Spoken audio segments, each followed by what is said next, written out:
Whether you're a skeptic or a believer, join me, Rob McConnell, as together we'll investigate the world of the paranormal and the science of parapsychology here on the X-Zone Radio TV show on XZBN and the X-Zone TV channel on Simul TV. Since 1990, the X-Zone Radio TV show has been the place where people dare to believe and dare to be heard. Together, we'll investigate UFOs, aliens, ghosts, Bigfoot, psychic phenomenon, lake monsters, conspiracy theories, government cover-ups, the truth embargo, alien abductions, ESP, haunted locations from around the world, and so much more.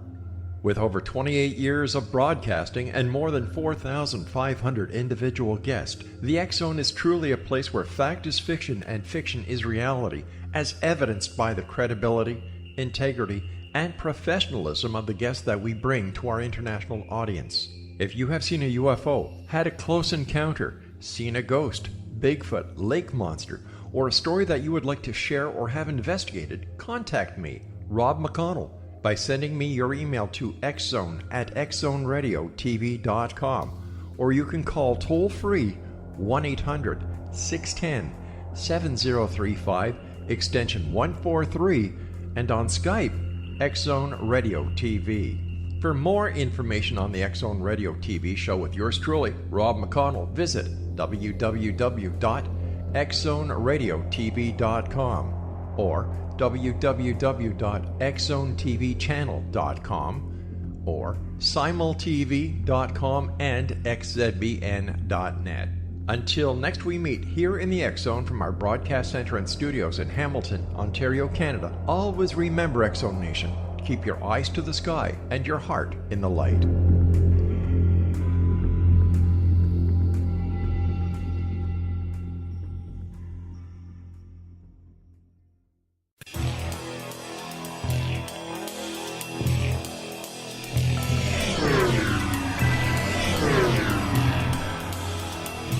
This is A Different Perspective with Kevin Randle. A retired U.S. Lieutenant Colonel, Kevin Randle has been studying UFOs for nearly 50 years.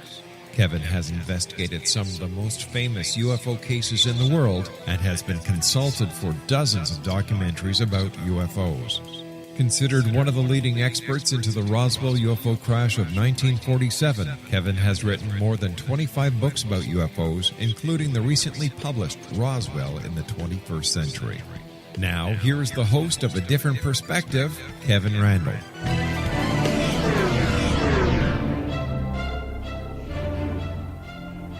Well, thanks for that wonderful introduction that I've never heard before. Just thought I'd mention that.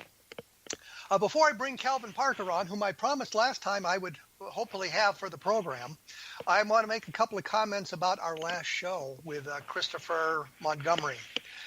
Those of you who thought I was extraordinarily mean to him, I wanted to point out that A, he was saying things about me that were not true in both the X-Zone radio program hosted by Rob McConnell and in his own book, and I thought it only fair that I addressed those sorts of things. I did send him an email the following day and suggested that maybe we should finish the program because he had hung up early. He said no, he hadn't hung up, that it was disconnected, but we know that the disconnect, it was not a service interruption, it was a disconnection at his end. So I was going to bring him back on and let him discuss that last week.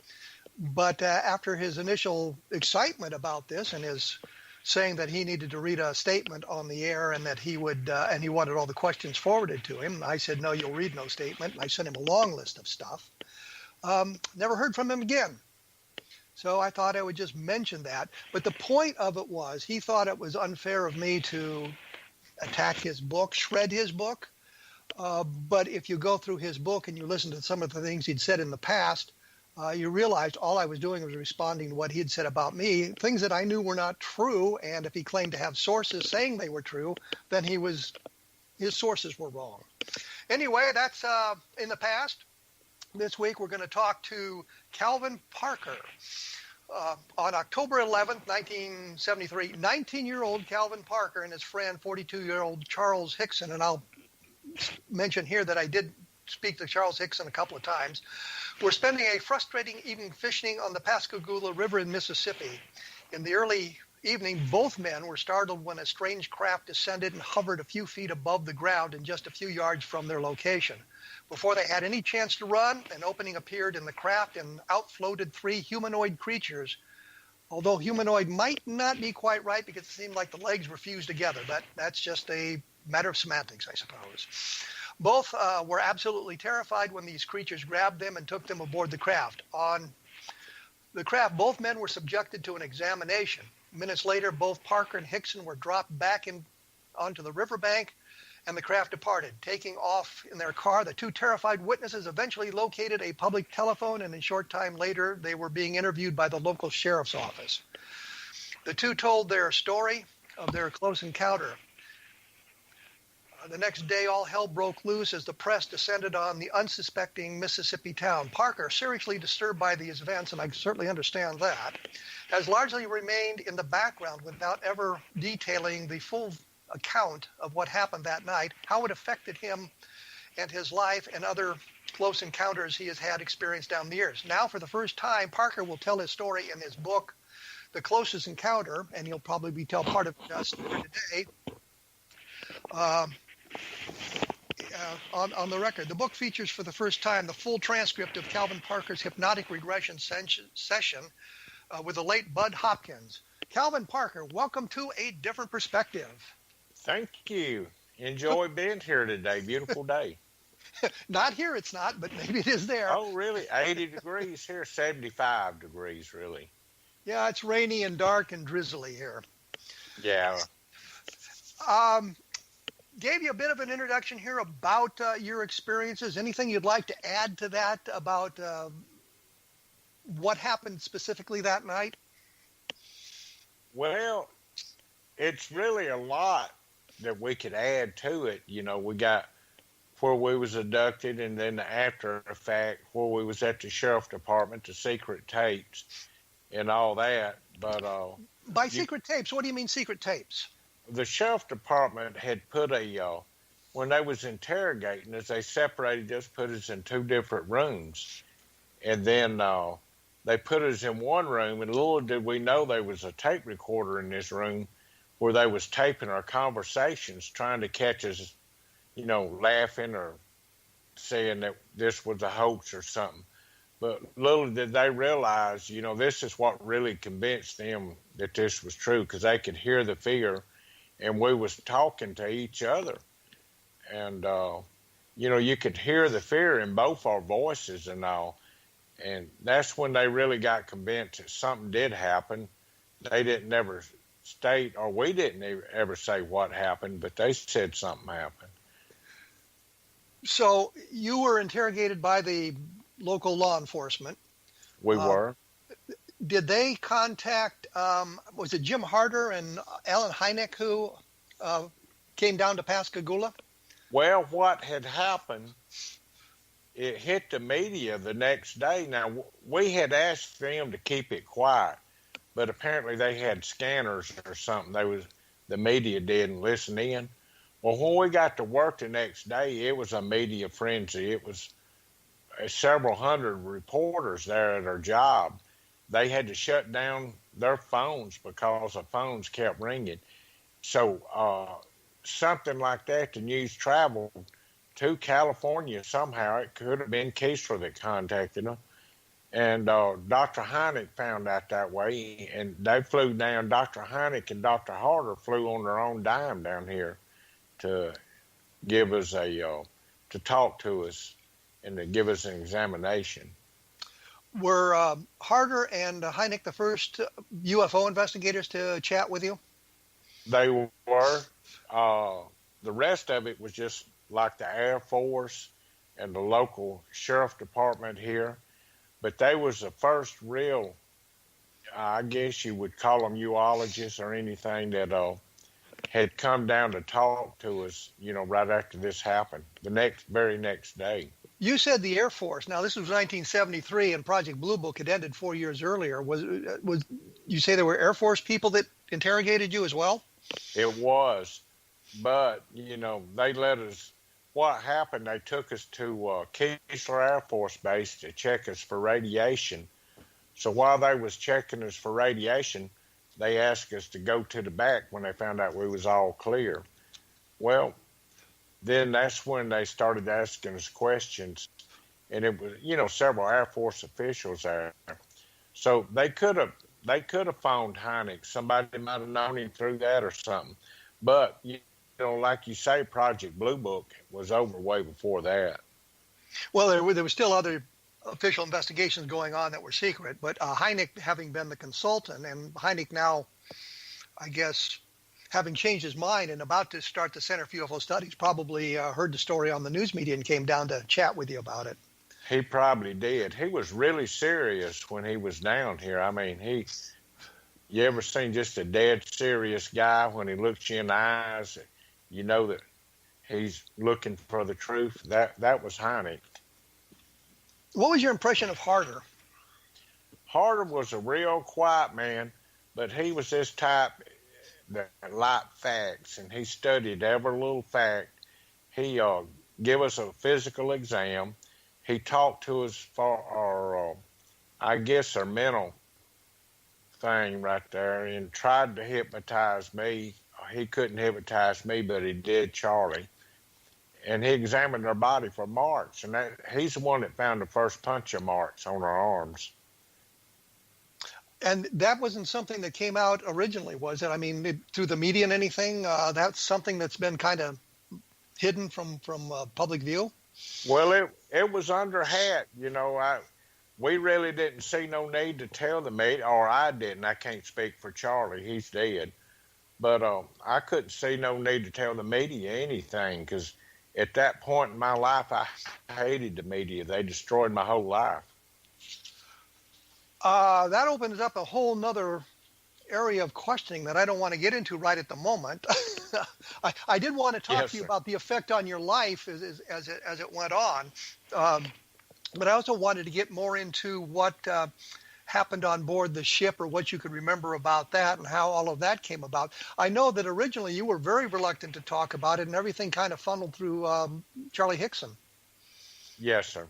Well, the day that this happened, we had got off work, and he wanted to go fishing, and I did too. So we went to the river where he normally fishes. It's an old shipyard, the Shaw Peters shipyard, that was abandoned. And we were sitting there fishing, and I remember looking across the river at an old steel ship, wondering, it's amazing we build these ships, but how do they float made out of steel? And that's what I was thinking. And then I noticed some blue lights coming in from behind me, and it looked like a patrol car, because we was actually trespassing on private property. And I was thinking, well, they down here to run us off. But when we stood up and turned around, the light got so bright it just blinded you almost. And okay, let me interrupt you here, because I'm going to have to take a break. Okay. And we'll get back to you, get you on board the ship and explore some of these other things in just a few minutes. For more information later on, take a look at www.kevinrandle.blogspot.com, because there'll be a little bit more information there and some links to other things. I will be back in just a few minutes with Calvin Parker talking about his abduction in 1973 with Charles Hickson. Became kind of the rage of, the fall of 1973. We will return in just a few minutes.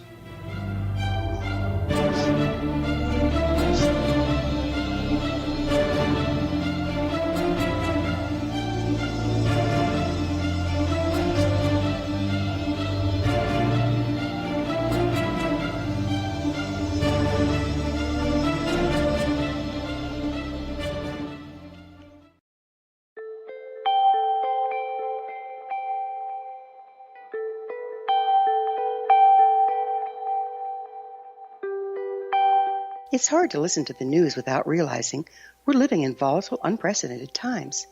Yet never has there been such an opportunity to transform the human condition. As old structures fail, where can we find the guidance to co-create a better way? Find Your Path Home is an ever-evolving, leading-edge information, education, and healing resource center designed to support and guide you on your path to unity and enlightenment. Based on sound principles employed by shaman worldwide, we provide techniques that can support you through the current transitions, offering online shamanic classes, international long-distance shamanic healing sessions, complimentary Mission Evolution radio episodes and Stairway to Heaven TV vignettes, seminars, retreats, and much more. All of this can be found on findyourpathhome.com. So I was watching the X Zone TV channel last night when I was abducted by aliens, and they kept repeating to me over and over again, simultv.com, simultv.com. What's simultv.com? That's what I asked them. They had it written on the side of their UFO. How do you spell that? UFO. No, I mean simultv.com. simultv.com. simultv.com. Right. simultv.com. Interesting that you were abducted by aliens in a simultv.com UFO last night. Oh, yeah? Yeah. Now that you mention it, I remember now last night I was awakened from a deep sleep. My great-grandmother was standing there. She said she'd come from the hereafter to tell me about simultv.com. She even spelled it out for me. simultv.com, sonny boy. simultv.com. simultv.com, sonny boy. Wow. Yeah. Guys, you'll never guess what my psychic guru just told me. simultv.com. Exactly. Are you guys psychic too? Of course. We all know about simultv.com. simultv.com.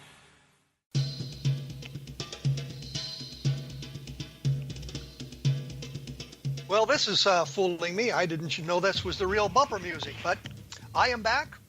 I am Kevin Randall. I am joined by Calvin Parker. I almost said Charles Hickson. My notes in front of me screwed me up there.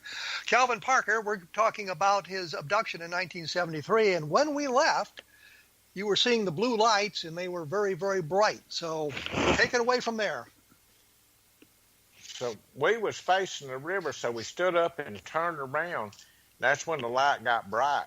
And what it was a door opening on this craft that we seen. And there was three figures coming out. And they come out and approached us and got us by the arm and more or less levitated us. Now, I'm speaking for myself because I was in front of Charlie, levitated me, and got us to the door. And I remember looking in here to look at the lights and all, see where they was coming from, but it was coming out of the walls. Looked like it was just glowing out of the paint. And that's the one thing that really stuck in my mind all these years.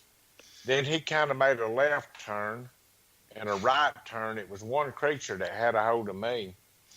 And they laid me on an examination table at about a 45-degree angle, and there was something about the size of a deck of cards that came down, and it just circled my head. It clicked 4 times on each side, circling my head, and then it went back up into the wall. And that's when the old big ugly creature that had me kind of backed up to the wall, and this other one come out of another little department. Now, I couldn't do nothing but kind of roll my head and my eyeballs a little. But it appeared to be a female, and the reason I say that, because it was smaller made and looked more human than, more like a human than what this other one did. This other one was kind of robotic. So, what I think the description was that the legs were fused together, but it had arms that moved, and it had a kind of a helmet-like head on it with pointed nose and pointed ears or something like that. Yes, sir. Now, I didn't see Charlie seen the nose and the ears, all it screwed out, pointed out. I didn't see them. My vision was blurred from the way that he had me in all the lights. And so you're laying on this table now, and you say a smaller entity came out, and it was more human-like. How was it more human-like? Well, just the features. She had nose, ears, fingers. The other one had like mittens on. Now this one had fingers, but the only difference in her fingers with me is her 2 middle fingers. Her 2 fingers was a little longer. But I later on found out why. She kind of reached over and grabbed me by the cheek and felt my skin. Then she run them fingers down my throat and past that little thing that hangs down in the back and try to come up in my nasal cavities. And I started choking and bleeding, and that scared me. When it did, she just kind of backed out of the way and made a mumbling noise, and that other one come back in. Now let me stop you and ask you a question here, because back in 1973, as this was being broadcast or printed about, it said that you had been so frightened you had passed out and you couldn't remember anything that went on the ship. Now, is this something you consciously remembered but refused to tell about, or did this come about after hypnotic regressions? No, I remembered all along. The deal was when I got off the ship, I had asked Charlie not to tell nobody. I was fixing to get married, had a new job, didn't want to lose it, and I had a lot to look forward to, and I knew if people think that you was crazy or something, and I had a lot drove them think that I was drunk and passed out and everything else, then I had talk about this thing. So I just kept it under hat. I've never talked about it to my family, my friends, my neighbors, nobody, not even my wife knew about. They'd go to asking me something, and I'd just clam up and not say nothing. So the story that you had passed out and couldn't remember anything, that was a cover so that you didn't have to really talk about this, and kind of left the whole, I guess, burden on Charlie to talk about it. I did, and, we had agreed not to talk about it to nobody. But when we left the site, he told me, of course, there was no cell phones back in. He asked me to pull over at a little store, and there was a payphone there. And he got out, and I thought he was going to call his family, but he called Keesler Air Force Base and started telling them what happened. They said they don't deal with this stuff anymore, to call the local sheriff department for Jackson County. And then he called them, and that's what started everything right there. And that got Charlie and I where we wouldn't even speak later on.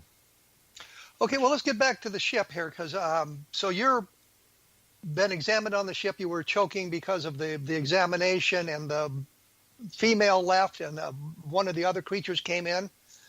Was that the end of the examination, or did something else go on? No, she kind of communicated with me. I didn't see her mouth move, but it could have. But to me, she telepathically told me, "Don't be afraid." But it was too late to tell me that. Then when that big ugly creature came back in, he grabbed me by the arm, and I felt another injection, and that just kind of settled me down a little till I got back out to the river. He carried me back out to the same spot that he picked us up in almost. My arms was outstretched to the river, and by the time they backed off, the bright lights went out. I was able to turn around. Charlie said, Calvin, you okay, son?" And I turned around and looked, and this thing picked up off the ground a little ways and just shot up into the sky like a rocket. I mean, it was so fast that it was hard to see. But the blue lights was still going on, but it just kind of disappeared. Well, let me ask you, inside the ship, did you see anything else besides just the table you were examined on and the thing that came down and examined you? Were there any evidences of instrumentation or anything else you saw? No, sir, I didn't. And I did, like I say, I couldn't really move. I could turn my head and look, but I didn't see anything that resembled instruments or a control room or anything like that. This female creature, I guess I'm still a little hesitant on that. You said that she was smaller than the big ugly guys, and she looked more human. Can you refine that at all? Well, her skin color and all was real pale. Her eyes, since I've done the book, I've looked, and the people has these aliens with the big eyes.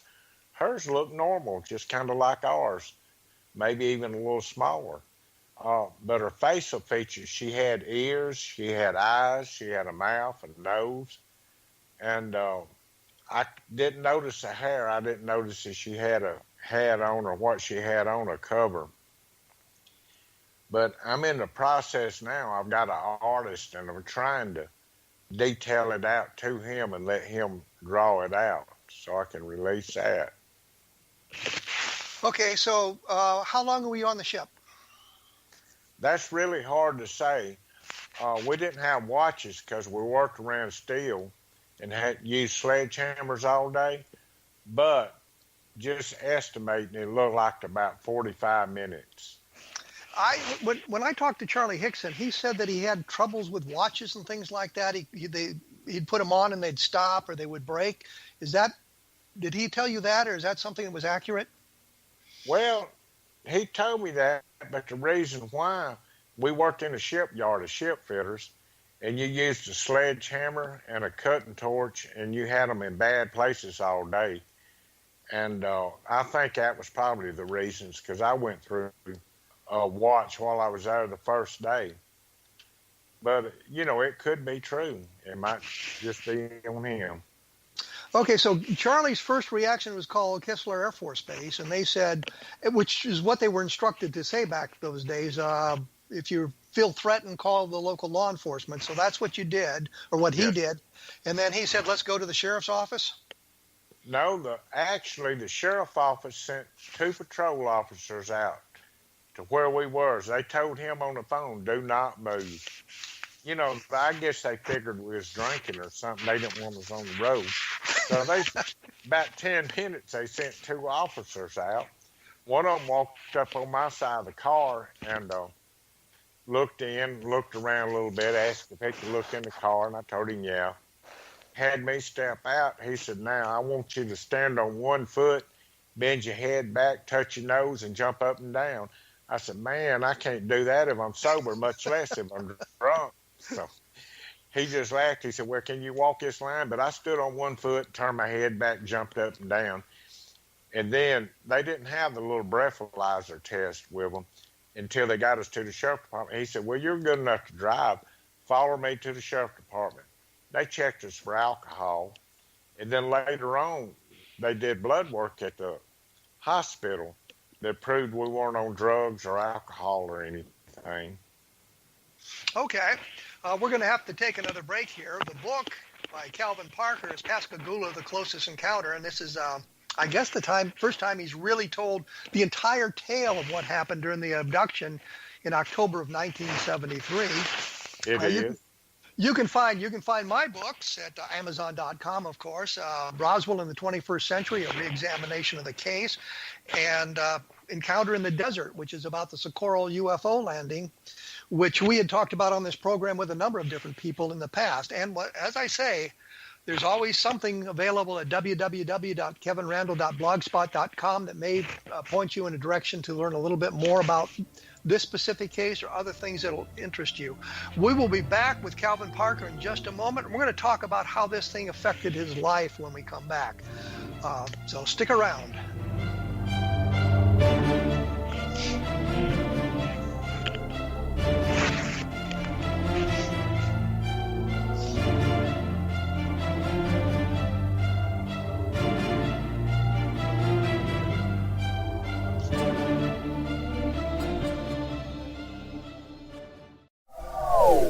They are here, and they've been here for thousands of years, making their presence known in the shadows. They might be seen by a lonely motorist on a deserted road late at night, or by a frightened and confused husband in the bedroom he is sharing with his wife. But who are they? What do they want? Why are they here? Perhaps most concerning, has the government been aware of their presence all along? The new book by L.A. Marzulli, UFO Disclosure, the 70-year cover-up exposed, delves into the world of UFOs. Can full disclosure be soon? Order now and receive a free hour and 37-minute DVD on the UFO phenomenon. UFOs are real. Get both the book and the DVD, a $40 value, for only $19.99. To order your book and DVD today, go to lamarzulli.net. That's LAMARZULLI.net.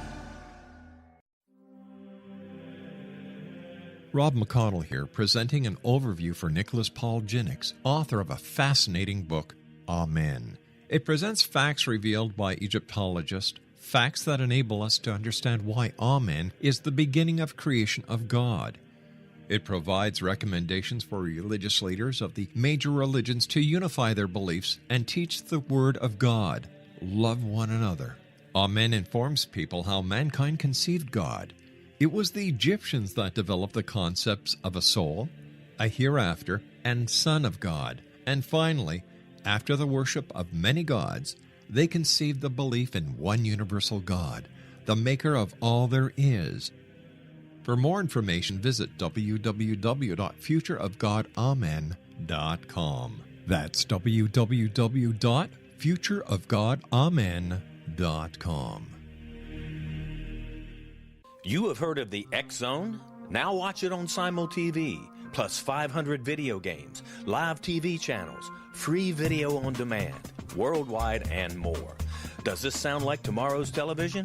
Well, it is, but you can have it today, right now. It is Simul TV. Simul TV offers what the others only wish they could provide. 15 exclusive channels like X Zone, sci-fi, and horror. We are worldwide. No other provider offers that. 500 built-in video games. No need to have an extra expensive system. We have them included. Free video on demand. Live streaming events from around the world.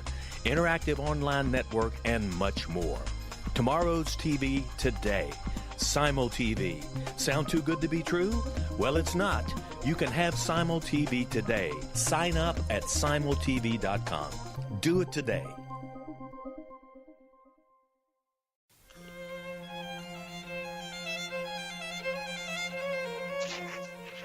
And I am back with Calvin Parker. We've been talking about his encounter, the closest encounter of the Pascagoula landing back in 1973.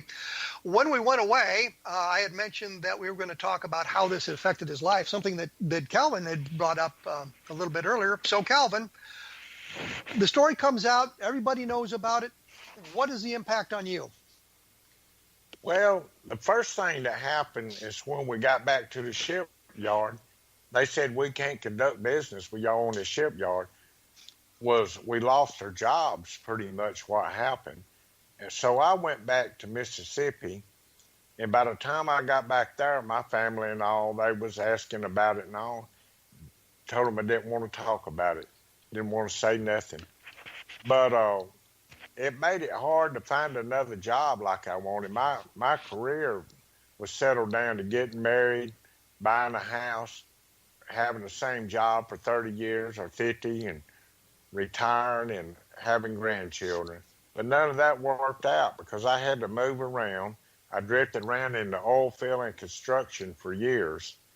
So, but you know, most of the people that I worked with knew me, and they never really wanted to talk about it. But the press would show up on the job sometime, especially when I was in the oil field and this first happened, and they would actually cost my job because, you know, I wouldn't give them an interview and they'd get mad, and if you did give them an interview, they would change it. It wasn't nothing like you said, so I just didn't talk to them. So you're suggesting that the media didn't fairly represent what you had said to them about the abduction? Absolutely not. You know, it was bad enough like it was, but they wanted to add to it and make it worse, I guess, to kind of boost their stories or something. I don't know. But it would have been fine. They just told the truth. What sort of things would they add? And people, this is not what the story is. It's what was added by the media. So what sort of things would they add? Well, one of the first things that happened when I got back, I woke up one morning, read the paper where I had a nervous breakdown. They had me locked up in a mental institute. That was so far from the truth. What I was doing, I was getting up and going to work like I normally would. And then they would add to how many creatures it was. You know, instead of 3, one of them had 6 coming up to get us, and just different things like that. Just stuff that was absolutely not true. But you had a habit of really not talking to the media. I didn't. No, sir. I wouldn't talk to them. Matter of fact, I had one of them approach me, and I took his camera away and throwed it across the field over there. So that probably didn't make him happy. No, and it didn't make none of them happy because yeah. Where Charlie took the other option, he went on and talked about this and I guess he dealt with it in a different way than what I did. Well, do you think your age had anything to do with that? my age had everything to do with it. I still wouldn't have wanted to be interviewed by the media, but at that time I was young, and I just didn't know how to handle a lot of people. I didn't have much of any kind of education, and I didn't like most people to start with. I didn't want to be around other people, except for the people I work with and my family. Well, one of the problems with the case, as you probably know, is that for the longest time there was no corroborative witnesses, that nobody had come forward and seen the same thing you did. Yes. I understand there's now a woman named Maria and her husband Vernon Blair, and they say that they were on the other side of the river and saw the blue lights, and you've met those people, right? Yes, sir. I just went down last week and talked to them and got to meet them and all, and they sound real believable to me. I mean, I'm not here to doubt nobody, but these two, especially her, she's been hiding this for years, said ever since it's happened. And when she met me, she broke down crying over there. And we sat there and talked, and I autographed a book and gave to her. And, we're still in touch a little bit here and there through Facebook. What did she say she saw? She was across the river, and she's actually seen the craft and the lights when it set down over there. Now, then she said she had told me that as they was walking to her husband was asleep in the car, and she was walking back to the car. She got out to look. She heard a noise or a splash in the water. Now, I really hadn't talked to her in very much detail about it. It was just a brief meeting we had. But Philip had a lady to interview her in depth, and I'm going to sit down and read. Philip is Philip Mantle for the audience out there, Philip Mantle. So how did you learn about her, or how did Philip learn about her? How did she surface? I actually did the Fox 10 News came down and just filmed a little brief thing on me there, and she made a comment in one of the comment sections. Her daughter had made a comment. Trace made the comment that her mother seen this and had talked about it for years and years and years. Well, Philip Mantle took that and he ran with it, because he searches for facts. So he called Trace and found out how to get in touch with her mom, and that's where it all started right there. Why did she not say anything? I mean, this was national news. Why didn't she come forward before? Her husband wouldn't let her. He said, everybody's going to think you crazy, and I'm not going to go through that. And he sat out there and admitted that the other day, because I asked her the same question, I've been hunting the truth for over 45 years now. Why didn't you come forward with this? But her husband wouldn't let her. And so you got in touch to her basically through Facebook then, or through her daughter on Facebook. Uh-huh. And had she read anything about this case and after it happened? I mean, during the years when it was reported in various books and whatnot, or did she stay away from it? I don't know. I don't think she did. I don't think she really kept up with it. She told me she's always wondered, what had happened to me, and, me kind of disappearing and all. But I think the first thing she really read was and I don't think she read the book yet. She might have it now, but was watching the news and started seeing me in the local news down here, because I do a lot of volunteer work around here for the county and all that, and city of Pascagoula, because I felt like I owe them something through the years, just up and disappearing. So, I try to do what they need me to do.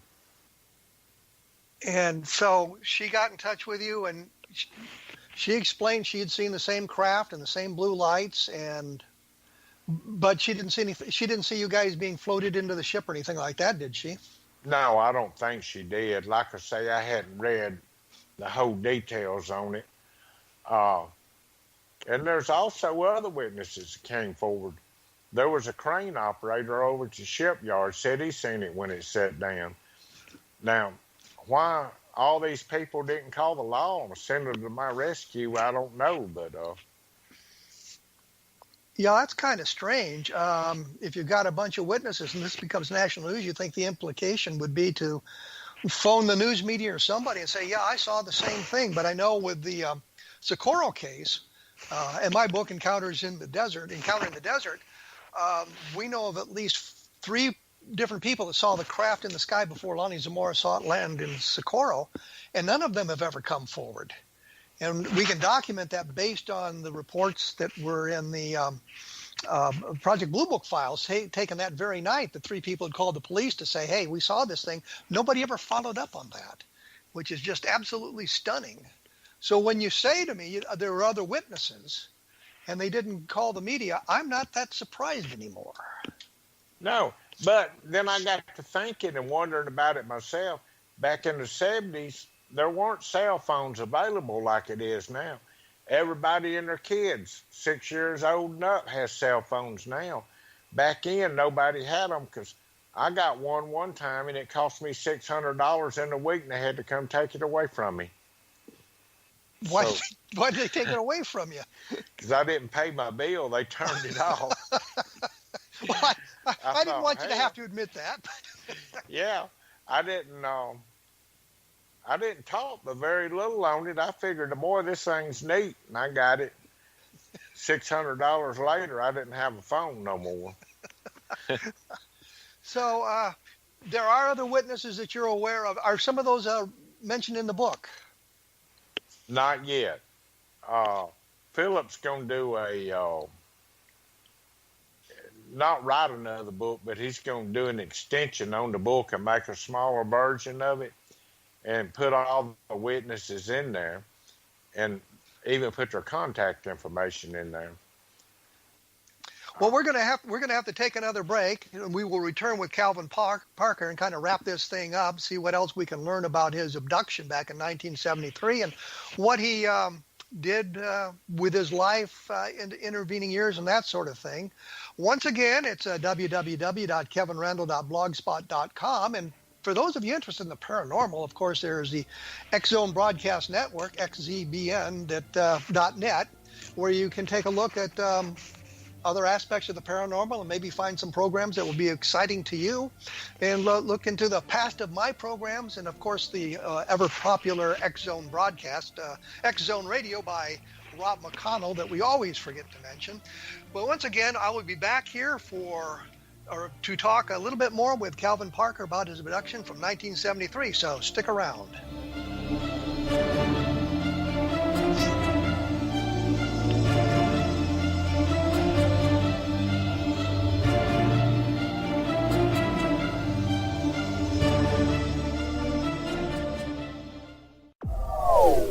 They are here, and they've been here for thousands of years, making their presence known in the shadows. They might be seen by a lonely motorist on a deserted road late at night, or by a frightened and confused husband in the bedroom he is sharing with his wife. But who are they? What do they want? Why are they here? Perhaps most concerning, has the government been aware of their presence all along? The new book by L.A. Marzulli, UFO Disclosure, the 70-year cover-up exposed, delves into the world of UFOs. Can full disclosure be soon? Order now and receive a free hour and 37-minute DVD on the UFO phenomenon. UFOs are real. Get both the book and the DVD, a $40 value, for only $19.99. To order your book and DVD today, go to lamarzulli.net. That's LAMARZULLI.net. So I was watching the X Zone TV channel last night when I was abducted by aliens, and they kept repeating to me over and over again, simultv.com, simultv.com. What's simultv.com? That's what I asked them. They had it written on the side of their UFO. How do you spell that? UFO. No, I mean simultv.com. simultv.com. simultv.com. Right. simultv.com. Interesting that you were abducted by aliens in a simultv.com UFO last night. Oh, yeah? Yeah. Now that you mention it, I remember now last night I was awakened from a deep sleep. My great-grandmother was standing there. She said she'd come from the hereafter to tell me about simultv.com. She even spelled it out for me. simultv.com, sonny boy. simultv.com. simultv.com, sonny boy. Wow. Yeah. Guys, you'll never guess what my psychic guru just told me. simultv.com. Exactly. Are you guys psychic too? Of course. We all know about simultv.com. simultv.com.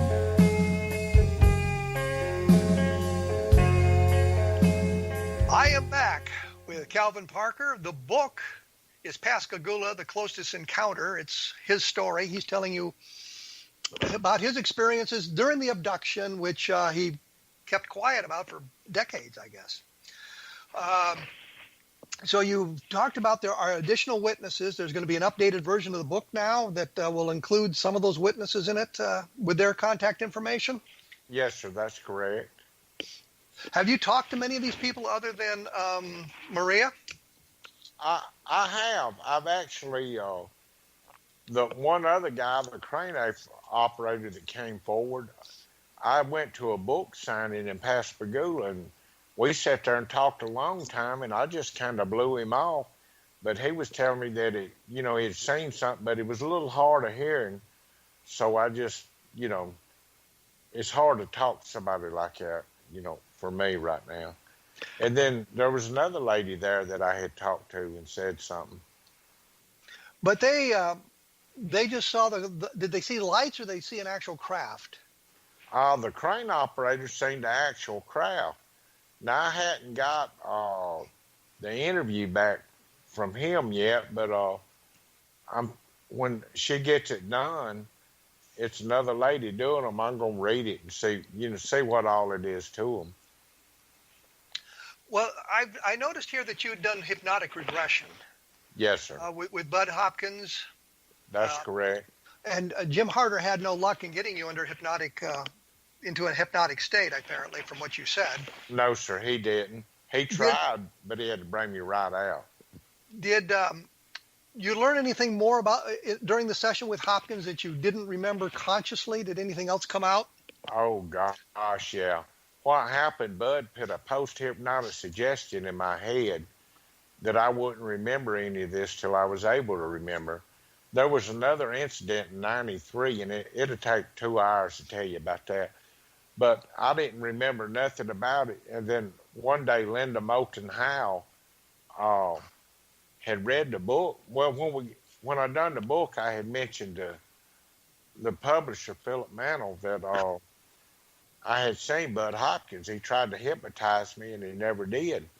So he sent off to, he said, well, Budd has passed away now, but Dr. Jacobs has his tapes.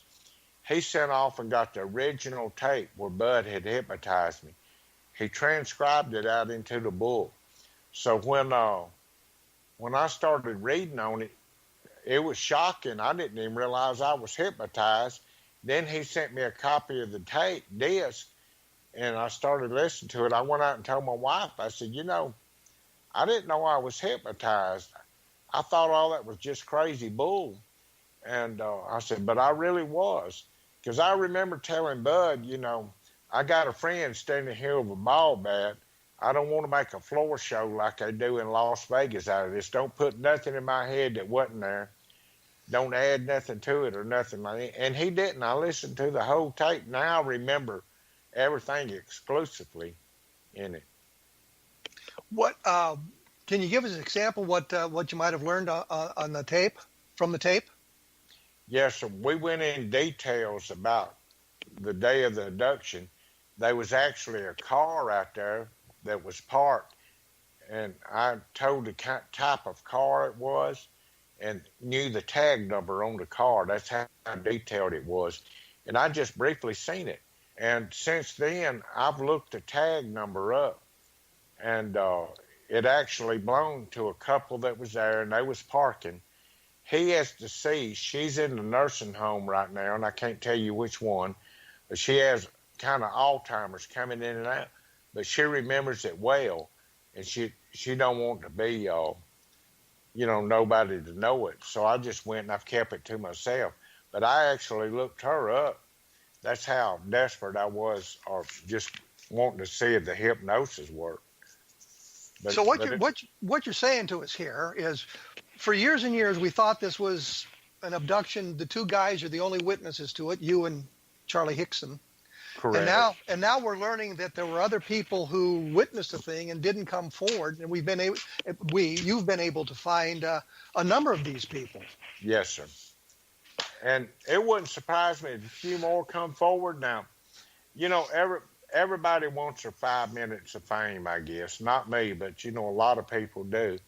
And it wouldn't surprise me if some come forward that really didn't even see it or something. But it wouldn't surprise me that some serious ones come forward. You know, my generation's dying off back then. We kind of leaving real quick. And I think everybody wants, kind of like me, they wanted a clear conscience when they go. And I want to know what's happened. I still don't know if they come from the moon or wherever they come from. I don't know if it was aliens, but I know something happened, and I know, you know, I remember what happened. Real quickly, you said that you've had other sightings or other encounters. Was Yes, that correct? Sir. In 1993, I did. And what it was, I was fishing, and I had a lot of missing time. And I went out, I was going to be home before dark, because after this happened, I didn't stay out past dark too much. So I got in my boat, and I went to Cat Island. It was 6 miles away. I told my wife, I said, I'll be back before it gets dark so I can see, you know, to come back across. And I remember getting my lunch out, laid it on a bench. And next thing I knew, it was 3 in the morning. Now, this was 11 o'clock probably that I was trying to eat my lunch. And I come back at 3 in the morning, and I didn't understand all this missing time. So I had a friend when I got back. I said, you know, the strangest thing happened. He said, look, I've been watching you. And he said, I know Budd Hopkins. I don't know him, but I know of him. And he's written a book on missing time. Let's go see him. Well, we was in Mississippi, a 12-hour drive to Florida where he was. And he was at a convention or something there. I said, now I'm not going in. I don't want to, you know, I don't want everybody to see me. They probably don't know me, and I don't really care if they do or not. But I don't want to get caught up in that mess. And he went in and he told Bud who I was. And Bud said, I'll meet y'all at my room in an hour. And that's where the hypnosis come around. Yeah, I would imagine Bud would have been right out there to talk to you. Oh, he did. It was shocking. And like I say, I didn't know him from anybody, but I come to find out later he was a good man. I mean, he knew what was going on. So this 1993 encounter, we don't have really time to go into it, but this was another abduction or another meeting with the aliens or something like that? Yes, sir. Apparently it was. And I'd like to come back on the show one day and let's get back into it. And because this is another segment altogether. I was going to say that, you know, we can do more about this other segment. Learn a little bit more about the subsequent abduction at another time. We can set something up like that. That's not a problem at all. I was going to ask you to come back, especially if I can get Philip to send me a copy of the book, so I can learn a little bit more about what your perspective was on this. Yes, sir. That'd be great. It's all in the book, and you know you can read it. You said you didn't stay in touch with Charlie Hickson after this, did you? I seen Charlie. He asked me to go to Chicago. This is when I met Betty Hill. And he asked me to go to Chicago, that he was going to be on a talk show, and she was too. And I knew that if anybody was telling the truth, it was Betty Hill. And the reason I knew this, back in this time, day and time, a white woman didn't marry a black man. It was just unheard of. And if you got enough gumption about you to stand up and tell everybody, and everybody back in, you know, it was pretty strong. I said, that lady's got to be telling the truth. She had some guts. There's no question about that. Oh, she did. And I spent 3 or 4 days with her. I mean, she she was a great person, and it helped me to spend some time with her. Helped you get through your trauma from the experience?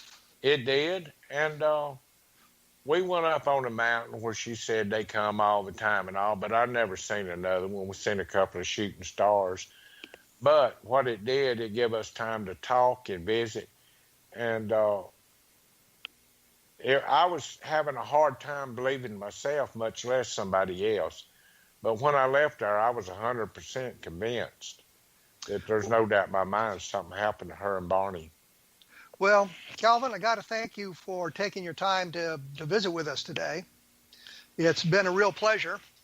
And as I say, I'll stay in touch, and we'll see if we can get another one of these shows arranged where we can learn about your second experience.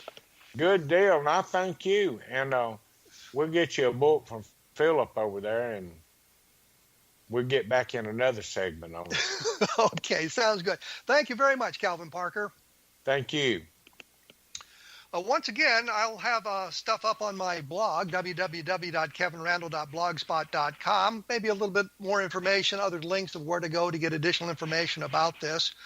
Next time, with luck, I'm going to have Nick Pope on the program. And the reason I invited Nick on the program was an outgrowth of my discussion the last time with Christopher Montgomery, because people were saying about him that he was a shill for the Ministry of Defense, and I thought it'd be interesting to talk about that a little bit, about how we've experienced those sorts of things, people attacking our reputations, our integrity, simply because they may not like our specific message.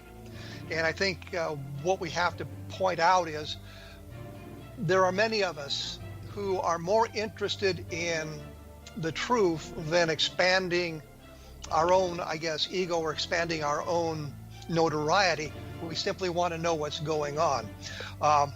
Take a look at Roswell in the 21st century, because it's a cold case examination of the Roswell case. Take a look at Encounters in the Desert, which is about the Lonnie Zamora sighting, and it'll tell you a little bit more. And as I say, I'll be back with another special edition of The Different Perspective with Nick Pope. Thank you.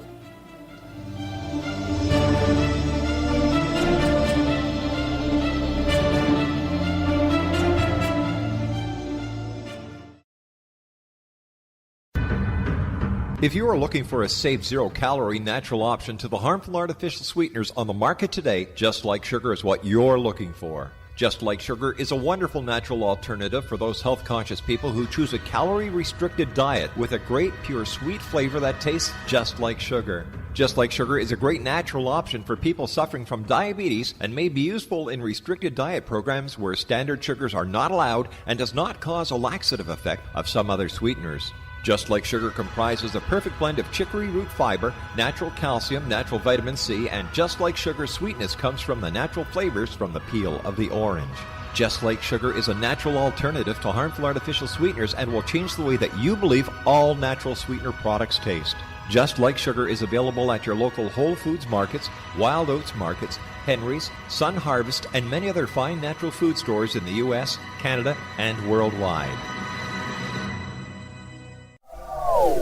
They are here, and they've been here for thousands of years, making their presence known in the shadows. They might be seen by a lonely motorist on a deserted road late at night, or by a frightened and confused husband in the bedroom he is sharing with his wife. But who are they? What do they want? Why are they here? Perhaps most concerning, has the government been aware of their presence all along? The new book by Ellie Marzulli, UFO Disclosure, the 70-year cover-up exposed, delves into the world of UFOs. Can full disclosure be soon? Order now and receive a free hour and 37-minute DVD on the UFO phenomenon. UFOs are real. Get both the book and the DVD, a $40 value, for only $19.99. To order your book and DVD today, go to lamarzulli.net. That's LAMARZULLI.net.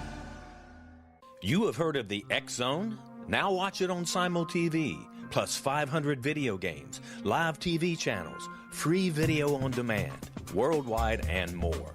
Does this sound like tomorrow's television? Well, it is, but you can have it today, right now. It is Simul TV. SimulTV offers what the others only wish they could provide. 15 exclusive channels like X-Zone, Sci-Fi, and Horror. We are worldwide. No other provider offers that. 500 built-in video games. No need to have an extra expensive system. We have them included. Free video on demand. Live streaming events from around the world. Interactive online network, and much more. Tomorrow's TV today. SimulTV. Sound too good to be true? Well, it's not. You can have SimulTV today. Sign up at simultv.com. Do it today.